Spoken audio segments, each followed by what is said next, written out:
Depois de ter desistido completamente da campanha, o Bolsonaro agora ele quer ser preso.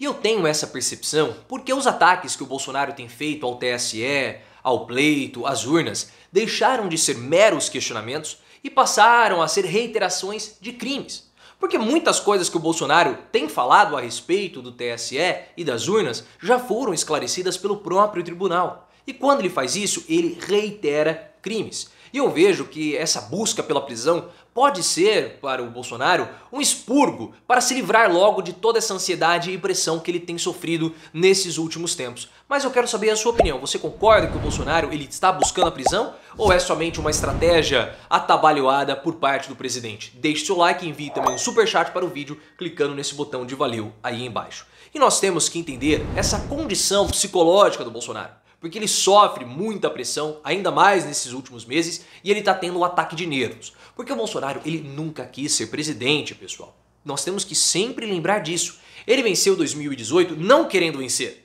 Porque naquela época o objetivo dele não era vencer o pleito, era simplesmente ajudar os filhos a se reposicionarem politicamente e vencerem as disputas pessoais deles. Só que por conta de uma conjuntura muito específica, um alinhamento dos planetas e de todas as estrelas do sistema solar, ele venceu o pleito. Mas ele não gosta e ele já deu diversos indícios que ele detesta a cadeira de presidente. Ele trabalha muito pouco e não é só porque ele é um preguiçoso, mas porque ele não gosta, ele se sente mal. Ele já falou, olha, não queira sentar na minha cadeira, não queira ser presidente no meu lugar. Ah, eu moro no Palácio da Alvorada, aquilo lá é uma prisão. Ah, é como se eu tivesse com uma tornozeleira eletrônica. Ele acorda de madrugada e chora. Ele dorme armado. E ele falou, eu durmo armado, eu tenho 100 pessoas ao meu lado, mas eu durmo armado. E outra, o Bolsonaro ele tá com tanto ataque de nervos que ele chorou na frente do ministro de Minas e Energia, o Bento Albuquerque, na hora que ele foi demitir o ministro. Eu já fiz um vídeo, o link tá aqui no card. Ou seja, o homem está à beira de um colapso porque ele não gosta daquilo que ele faz e ele quer se livrar logo disso. E todos os dias há uma acusação que ele é golpista, todos os dias tem alguém falando que ele vai ser preso, todos os dias ele sente a prisão. Porque o Lula já foi preso e o Temer também foi preso. O Temer passou uma noite na cadeia. Então parece que a pressão dele, ele quer se livrar logo disso. É como se a gente tivesse alguma coisa nos incomodando. Lá tem que fazer uma cirurgia, tem que fazer uma prova. E a gente quer logo, vamos fazer isso aí, mesmo que seja reprovado, mesmo que doa, a gente faz isso logo e acaba com isso. É o expurgo, é a catarse. E ele busca isso. Mas se você chegou até aqui e não concorda comigo, deixa nos comentários e se inscreva no canal. E ontem, durante a live semanal dele, ele voltou a afirmar uma mentira sobre o TSE. Porque o Edson Fachin, que é o presidente do TSE, falou que o pleito no fim do ano vai ser conferido, não é auditado, vai ser acompanhado por 100 outras entidades internacionais. E o Fachin falou isso para mostrar que o pleito vai ser seguro, que não vai ter nenhum tipo de problema, porque o Bolsonaro levanta dúvidas sobre a idoneidade do pleito. Vocês sabem disso. Aí o Bolsonaro falou o seguinte na live: do que adianta nós temos tantas pessoas se elas não vão ter acesso ao código-fonte e principalmente não vão ter acesso à sala secreta onde a apuração é feita? Só que essa história da sala secreta é uma mentira. E o Bolsonaro sabe que é mentira. E aí que está o crime dele, porque atacar o pleito, levantar questionamentos sobre o pleito é um crime, ainda mais de um presidente da República. E ele sabe que é mentira essa história da sala secreta, porque naquele relatório que foi enviado pelo TSE às Forças Armadas com aqueles questionamentos simplesmente ridículos e bobocas, que o TSE humilhou as Forças Armadas falando que eles são burros, que não sabem fazer matemática básica. Eu já fiz um vídeo, o link tá aqui no card também. O TSE falou, não existe essa sala secreta. A apuração não é feita em sala secreta. Parece que o Bolsonaro não sabe como funcionam as coisas, né? Ele acha que é uma pessoa ali que fica contando os votos de papel, mas não é assim. Você pluga a urna no computador e os votos saem. É assim que funciona, com várias pessoas vendo. Ele, não, tem a sala secreta, mas ele volta a levantar essas suspeitas, inclusive com fatos que ele já sabe, já possui o conhecimento, que são mentiras como essa história da sala secreta. E se você, mais uma vez, chegou até aqui porque você gosta desse tipo de conteúdo, então se inscreva no canal. E a questão do Bolsonaro é que os crimes que ele comete são crimes que ficam gravados. Os crimes dele estão registrados porque ele faz isso ao vivo, com a imagem dele. E o que aconteceu ontem, novamente, esse crime, esse ataque, essa mentira a respeito do TSE e do pleito, está gravado.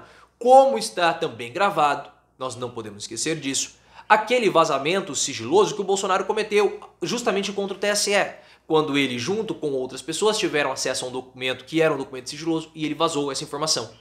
E aí o Alexandre de Moraes juntou esse inquérito com o inquérito das fake news, porque mostra uma atuação coordenada e no mesmo modus operandi. Eu já fiz um vídeo também, o link está aqui no card. Fora também aquela outra mentira que o Bolsonaro falou, insinuando que o imunizante poderia transmitir aquele vírus, aquela doença que o Fred Mercury teve, que o Cazuza teve. Vocês sabem aquela doença que eu estou falando. Tudo isso está gravado. Ele faz isso às claras, mostrando o próprio rosto, pessoal. E ontem ficou muito claro isso pra mim, que ele está buscando de fato ser preso. Porque ele já desistiu, pessoal. Ele já desistiu do pleito. Tanto é que ontem também o Bolsonaro, vocês sabem que ele está tendo um enorme problema com os servidores federais. Porque os servidores não tiveram aumento e o Bolsonaro, numa ideia genial, deve ter vindo essa ideia do Paulo Guedes, para ser um ser tão iluminado assim, para ter essa genialidade, veio do Paulo Guedes. Não, brincadeira, não veio do Guedes essa ideia, porque inclusive ele foi terminantemente contra, né? Mas a gente gosta de fustigar o Guedes. O Bolsonaro quis dar aumento somente para os servidores da Polícia Federal e da Polícia Rodoviária Federal. E ele brigou com os parlamentares para reservar um espaçozinho no orçamento para que houvesse esse aumento para os servidores da Polícia Federal e da Polícia Rodoviária. Isso provocou um auê imenso no funcionalismo público, que tem ameaçado greve, paralisações e protestos contra o Bolsonaro. Porque olha, você vai dar aumento só para uma categoria? Eu quero também o meu aumento. E várias categorias também já falaram que vão paralisar, entraram em um modo de protesto contra o Bolsonaro, também já tem um vídeo, eu vou deixar o link aqui no card. E o Bolsonaro quis acalmar os ânimos dando um aumento de 5%. Ele falou, ó, vou dar aumento de 5%. Só que ontem ele voltou atrás e falou o seguinte, não, o aumento de 5% não está garantido. Ou seja, ele não sabe mais o que fazer.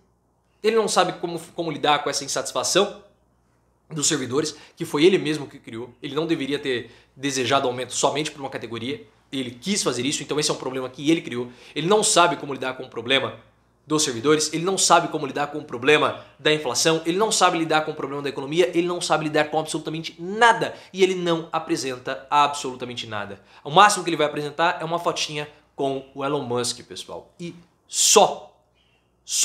Então ele desiste do pleito, tanto é que toda essa história que ele fez de processar o Xandão não traz a ele um votico a mais. Um votico a mais. A história de processar o Xande mostra de fato que ele desistiu. Porque ele está agora só pensando em estratégias e retóricas para falar que ele é um perseguido político na hora que ele for julgado. Só que é interessante, né? Porque ao mesmo tempo que ele cria as condições para fugir da prisão, ele cria também mais condições ainda de ser preso. Ah, mas ele é dúbio assim? Sim, ele é dúbio. Desde muito pequeno o Bolsonaro é dúbio, porque desde a infância dele, quando ele viu o Carlos Lamarca, o guerrilheiro, sendo preso pelos militares, ele ficou maravilhado com os militares prendendo aquele guerrilheiro, mas ele também ficou maravilhado com aquele guerrilheiro comunista que estava sendo preso pelos militares porque ele viu no guerrilheiro comunista o pai dele, porque o pai dele havia sido proibido de exercer a profissão de dentista porque ele não era dentista, ele era só protético. E ele viu no Lamarca alguém que estava sendo perseguido pelo Estado, da mesma forma que o pai dele foi. Então, essas questões dúbias são muito comuns para o nosso presidente Bolsonaro.